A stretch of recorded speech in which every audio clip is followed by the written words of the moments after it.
partnership with the government. The government gives them the legal power now to create bank-issued money, backed by the coercive power of government to require everybody to accept that bank money. In the course of the last century, they have converted this nation from a nation of independent freeholders to a nation of employees.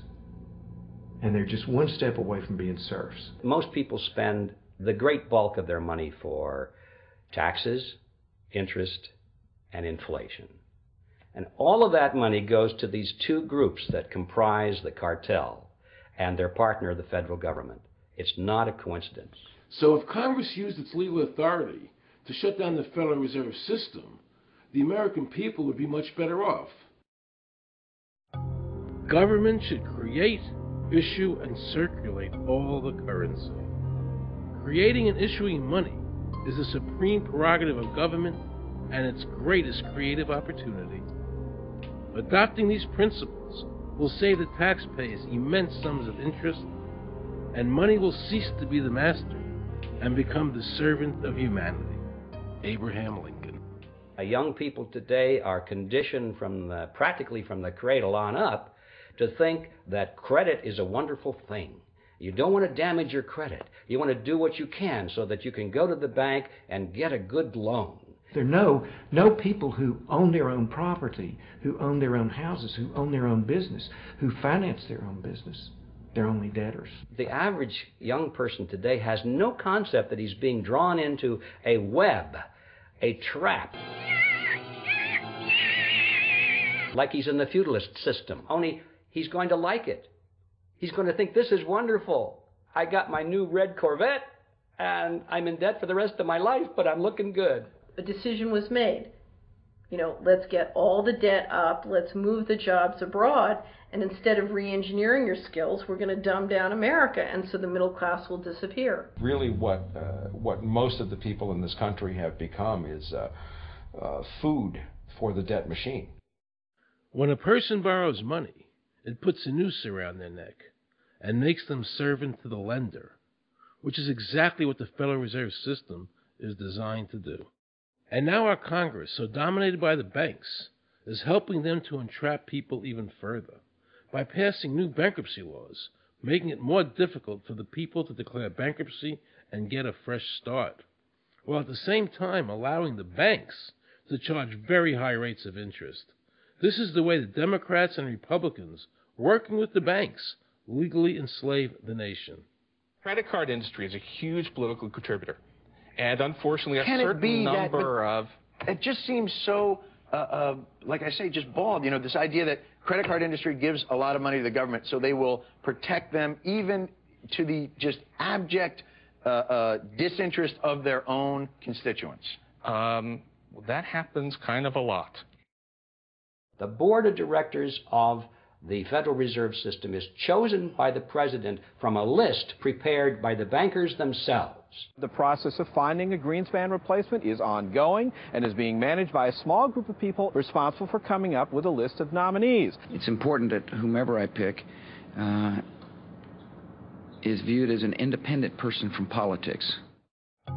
If the American people ever allow the banks to control the issuance of their currency, the banks and corporations that will grow up around them will deprive the people of all property until their children wake up homeless on the continent their fathers conquered. Thomas Jefferson.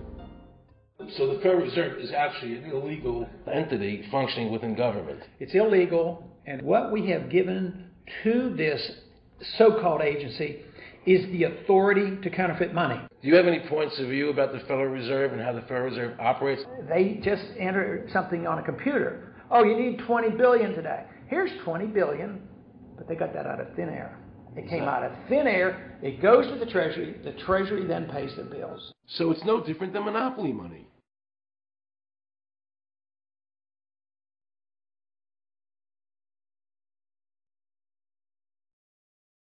The cost of living is so high today because the Federal Reserve and the federal government have destroyed the purchasing power of the dollar. The dollar today is actually worth about 4 cents, despite the fact that the government, the Federal Reserve, and the media keep telling us that they're protecting the value of the dollar. This is a lie. All countries who have ever attempted to create money on thin air, the currency is eventually destroyed. Why did we give a monopoly of creating money out of thin air to a private corporation? The result is exactly the same as if someone were picking your pocket every year, because that's exactly what they're doing. Originally, paper was a receipt which is used as evidence that the money exists. Over the years, of course, the government has disconnected the paper from the actual tangible substance, which is money. So now we have a piece of paper which is evidence of nothing. In the past, people were able to take their receipts, the paper, to the bank and get the real money, the gold, in exchange for the receipt. This limited the amount of money that could be printed, thereby protecting the purchasing power of your savings. You don't have to worry. That's good, because I work 3 jobs and I feel like I contribute. You work 3 jobs. 3 jobs, yes. Uniquely American, isn't it? I mean, that is fantastic. In the absence of the gold standard, there is no way to protect savings from confiscation through inflation. There is no safe store of value. Gold stands as a protector of property rights. Alan Greenspan, before he went to work for the Federal Reserve System. Now Alan Greenspan and the other central bankers want you to believe that the receipt, the paper, is the real money. This is nothing more than sleight of hand. It's a magician's trick. Because for them to maintain control over the government and the people, they have to convince you that this paper is really money, because that is the essence of their power and our powerlessness to maintain control over our own government.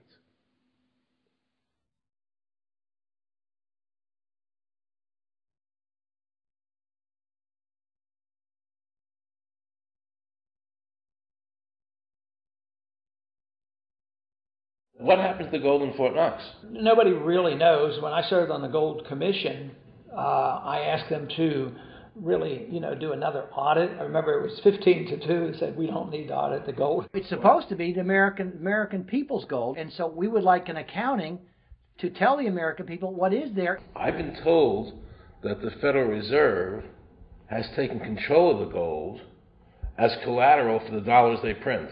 They list gold on their balance sheet. How could the Federal Reserve, this private bank, list gold on their balance sheet? They claim they're holding that for the Treasury. So that puts private bankers in control of the American gold. They could have taken all of America's wealth. That's a possibility. Shouldn't the Congress stand up and say, where is the American people's gold? They're not audited. They control the money of America, and it's not audited? There is no audit. Oh, wait a second. Doesn't the Federal Reserve work underneath the Congress? Congress ignores their responsibility to do any oversight. The president really has no control, nor does the Congress have any control over this cartel. It just has the appearance of control. In the final analysis, the Federal Reserve bankers, with the help of the Democrats and Republicans in Congress, have swindled the American people. They have taken the true wealth of America, the gold, and given us a piece of paper in return. And again, not a word from the press. These frauds are going to continue until Congress is no longer intimidated by the Federal Reserve bankers, and Congress uses their legal authority to shut down the Federal Reserve System and to stop this loss of our freedoms. Is there a law that requires people to file a 1040? Not explicitly, but it's certainly implied. Well, implied by force. Yeah. But is there a law? I can't cite a law, no. I cannot. But, if they think it's the law and they have all the guns, it's an authoritarian approach. Well, yeah, but that's authoritarianism. Yeah. That's not a country run by law. Do you think America is going deeper and deeper into becoming a police state? And if so, in what ways do you see that as a congressman? Yeah, I think we're moving in that direction because there's not much we can do without permission. The absence of a police state is that people are free, and if you don't commit crimes, you can do what you want. But today, you can't open up a business, you can't develop land, you can hardly do anything. You can't go to the bank, and you can't go to the doctor without the government knowing what you're doing. And they talk about medical privacy, that's gone. Financial privacy, that's gone. The right to own property, that's essentially gone. So you have to get permission from the government from almost everything. And if that is the definition of a police state, that you can't do anything unless the government gives you permission, we're well on our way. This is something that people eventually, I hope, will get sick and tired of and say, enough is enough. I sincerely believe the banking institutions having the issuing power of money are more dangerous to liberty than standard.